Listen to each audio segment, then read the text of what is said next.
बात उन दिनों की है जब मैं कॉलेज का स्टूडेंट था। अपने कॉलेज की ओर से हम सभी कैंप के लिए एक जंगल में गए थे। तब हल्की ठंड थी। रात में हम सब ने कैंप फायर के साथ बहुत डांस किया। मुझे और मेरे साथियों को कैंप फायर के लिए लकड़ियां इकट्ठी करनी थी। मैं निकला तो सबके साथ ही, लेकिन जंगल की प्रकृति और सौंदर्य में भटकता हुआ अकेले बहुत कहीं दूर निकल गया। अचानक बादलों से भर गया और गरज के साथ बारिश होने लगी। बादलों के लगातार गरजने से मैं पेड़ के नीचे खड़ा रहना मुनासिब न समझा। आसपास किसी घर की तलाश में एक दिशा में भागने लगा।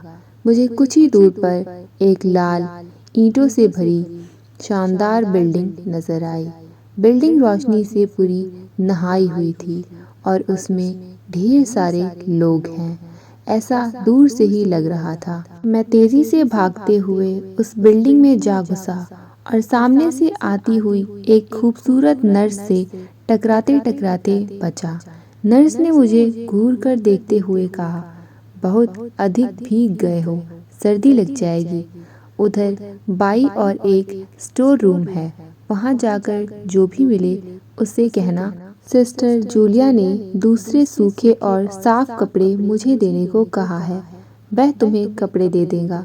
मैं हक्का बक्का मुंह फाड़े सिस्टर जूलिया को देखता रहा। मुझे एकदम से यह समझ नहीं आया कि मैं क्या करूं। मेरी स्थिति देखकर सिस्टर जूलिया खिलखिलाकर हंस पड़ी और बोली, पहले तो तुम अपना मुंह बंद करो, वरना मुंह में मच्छर घुस जाएगा। जाकर वैसा ही करो जैसा मैंने कहा है। मैं हल्के से हाँ में सर हिलाकर सिस्टर के बताए दिशा में जाने को मुड़ गया। अभी मैं कुछ ही 10 कदम चला होऊंगा कि मेरे कंधे पर किसी ने हाथ रखा। मैं चौंक कर पीछे मुड़ा और अपने सामने आर्मी की वर्दी में एक युवक को खड़ा मुस्कुराता पाया। मेरे चेहरे पर आश्चर्य का बादल अपना घर बना चुका था, जिसे देखते ही उस युवक को हंसी आ गई। उसने धीरे से कहा, मैं कैप्टन विनोद हूँ और यह हमारे देश की आर्मी का हॉस्पिटल है। कैप्टन विनोद की बातों ने मुझे आश्चर्य किया।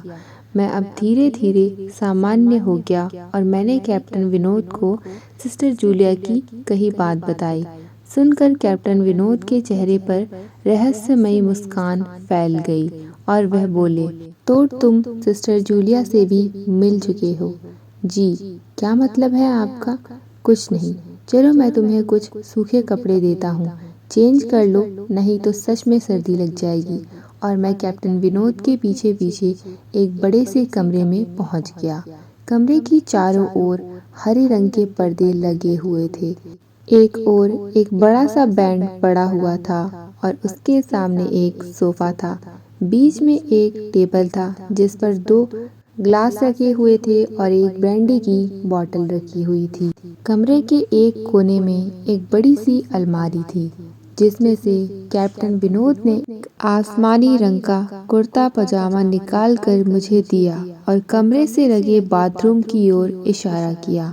मैं बाथरूम से कपड़े चेंज कर जैसे ही निकलने लगा, मेरी नज़र बाथरूम की एक दीवार पर पड़ी। वह खून के छींटों से भरी हुई थी।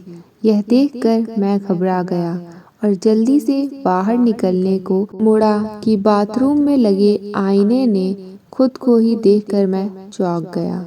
आईने में मेरा पूरा शरीर तो नजर आ रहा था, लेकिन मेरे शरीर पर से मेरा सर गायब था। अब मुझे डर लगने लगा और मैं घबरा कर बाथरूम से निकल गया। मुझे इस तरह बाहर निकलते देख कैप्टन विनोद ने हंसकर पूछा, क्या हुआ? अरे हाँ, तुमने तो अब तक मुझे अपना नाम ही नहीं बताया। कहाँ जाओगे? बाहर बहुत तेज बारिश हो रही है, लेकिन तुम जाना क्यों चाहने लगे अचानक?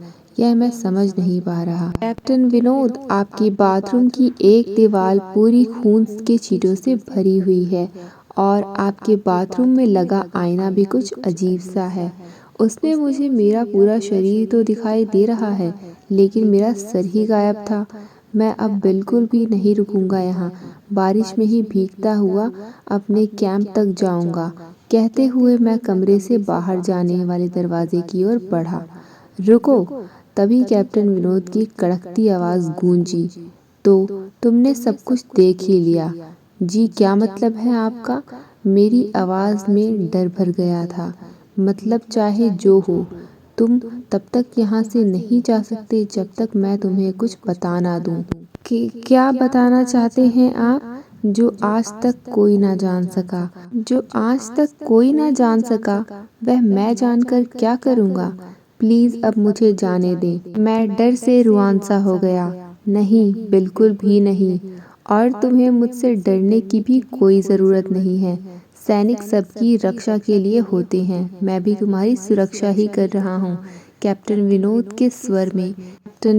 के स्वर में कोमलता थी। आओ मेरे साथ इस सोफे पर बैठ जाओ। मैं तुम्हें एक कहानी सुनाता हूँ। कहानी खत्म होते ही मैं तुम्हें तुम्हारे कैंप तक जीप से छोड़ आऊँगा। वैसे भी तुम अपने साथियों से काफ़ी आगे निकल आए हो। वहाँ तक तुम चलते हुए शायद पहुँच ना पाओ। मैं जाकर उनके बगल में बैठ गया। कैप्टन विनोद ने कहना शुरू किया। दुश्मनों ने धोखे से हमारे अस्पताल को अपना निशाना बनाया। दुश्मन देश के 2 सैनिक हमारे सैनिक के वेश में हमारे ही घायल सैनिक को लेकर आए।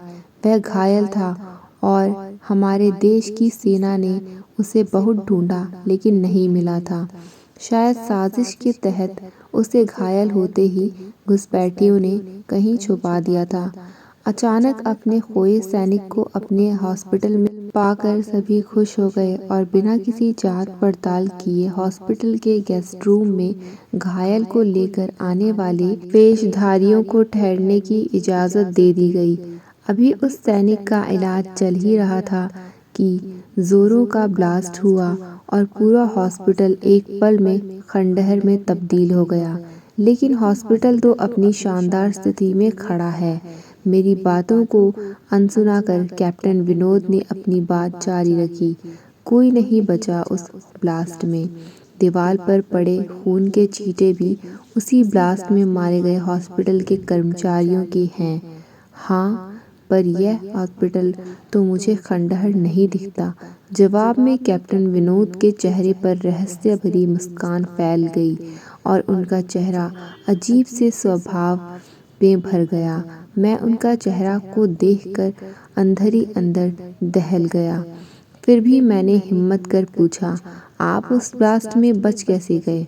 सुनते ही कैप्टन विनोद ठहाका लगाकर हंस पड़े और मुझ पर एक भरपूर नज़र डालते हुए कहा, यह कहानी आज से मात्र 10 वर्ष पहले की है और मैं तो आज के 50 वर्ष पहले ही मर चुका हूँ। इसके आगे उन्होंने क्या कहा मुझे कुछ नहीं मालूम।